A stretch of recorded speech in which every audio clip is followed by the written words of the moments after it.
Welcome to another PixLogik video. In this video I'm going to be adding some enemy AI to make the levels more interesting.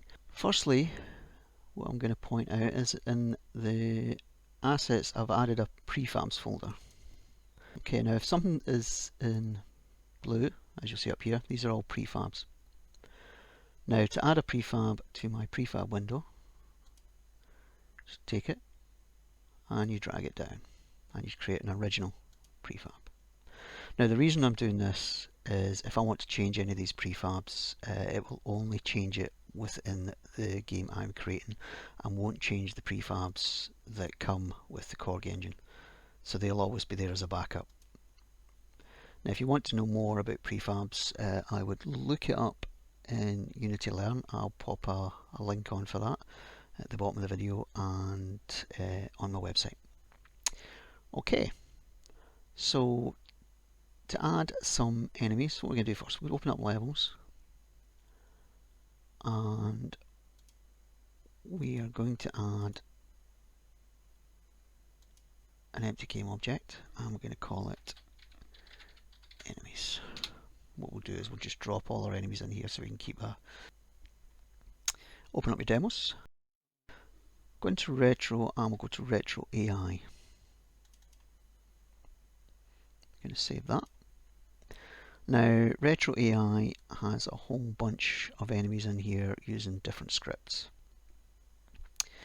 I am going to take a couple of these, so now let's see. I'm going to take follow path and I will also add patrol within bounds. We'll copy them. We'll go back into test. We will paste these in, drag them and drop them into enemies. Now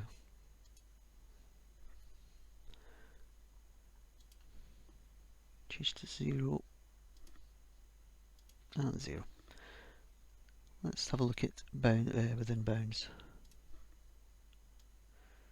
I'm going to drop him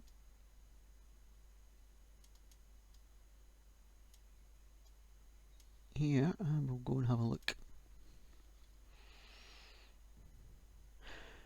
Okay, as we can see, our enemy is moving left and right. The bounds are quite small, so I'm going to stop this and go and change that.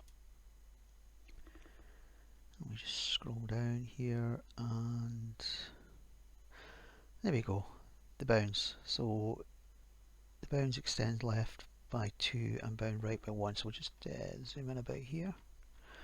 Let's change this to 5 and we'll change this to 5.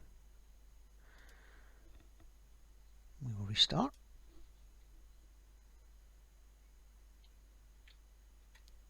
There we go, he moves further. And let's have a look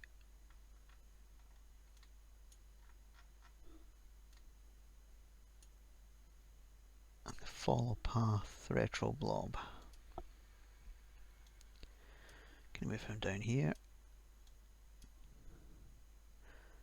I'm actually going to move my level start.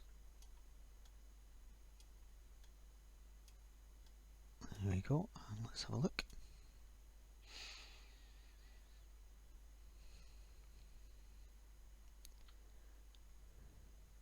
Okay, we'll notice the bottom one has got a script on it that means you'll follow your character if he sees them. We're not wanting that for this game, so I'm going to take that off, but we'll also see this guy here. He's following that. His path there, which we can change. Okay, so we'll go back into patrol within bounds and we will, in fact before we do that, I'm going to set up a prefabs and call it a new folder, enemies, so that any changes we make will keep within this game. that up. Drag and drop, original prefab. Drag and drop, original prefab. Okay, we'll open this prefab.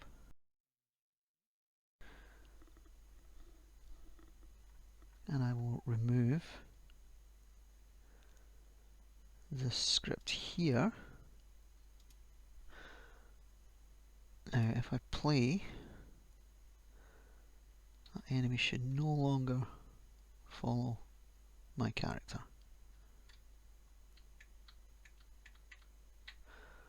Perfect. Just make sure the follow path one does not have that script. He does not. That's great. Now, last thing to test is how much damage we'll get from hitting an enemy.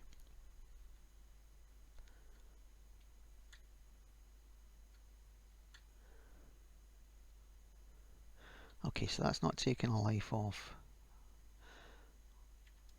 I'm going to make it, you get hit once, you lose a life. So, let's go back into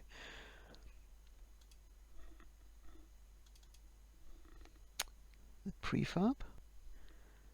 We will scroll up, we'll go to damage on touch, and at the moment he causes 10 damage.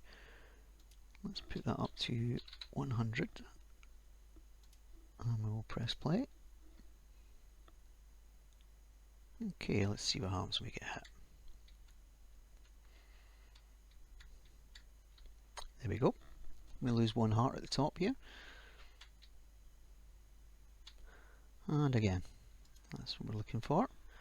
So we will change the damage on touch to 100 here. Now I could have just lowered the hit points on the character, but this will do for just now.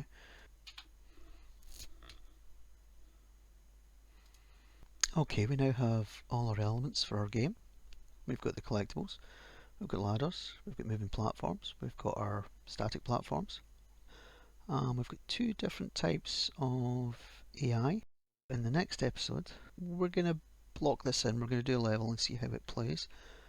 And if we're happy with that, then we'll go on and design more levels. Thank you very much for watching another video from PixLogik. I will see you the next time. Goodbye.